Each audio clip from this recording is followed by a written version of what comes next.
مرحبا بنات، معاكم خبيرة التجميل أنوشة. اليوم سويت لكم ميك اب توتوريال حق أكثر لوك سبب ضجة في الانستغرام، وحطيت لكم كل المنتجات اللي استخدمتها باللوك بداية الفيديو عشان تقدرون تسوون سكرين شوت، وكل المنتجات اللي استخدمتها متوفرة في بوتيكي.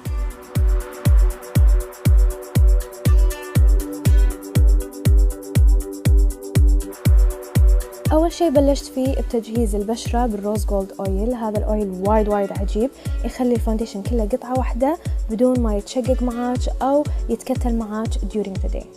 وبعدها استخدمت فاونديشن من ميك اب فوريفر والكونسيلر ووتر بروف من Urban Decay حق اللي تعاني من خطوط تحت العين. هذا الكونسيلر خيال، راح يخلي تحت العين كأنه فوتوشوب. وبعدها استخدمنا الكونتور من نفس الباليت من ميك اب فوريفر، وراح تلاحظون بعد ما ادمج كل شيء راح اخلي البشره ترتاح شويه قبل ما اثبت كل شيء بلوس باودر عشان ما يكتل معنا.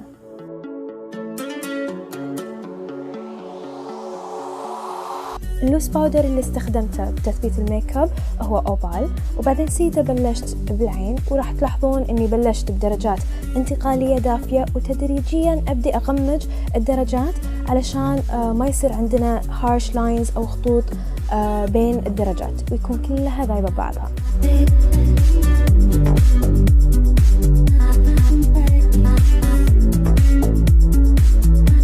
واستخدمت لها الرموش اللي دايما احب استخدمها حق العرايس من اس لاين، تسحب العين بطريقه وايد حلوه وتبطل العين وتكبرها. ونفس الدرجات اللي استخدمتها حق فوق العين هم موهتها على اللاش لاين، اللور لاش لاين.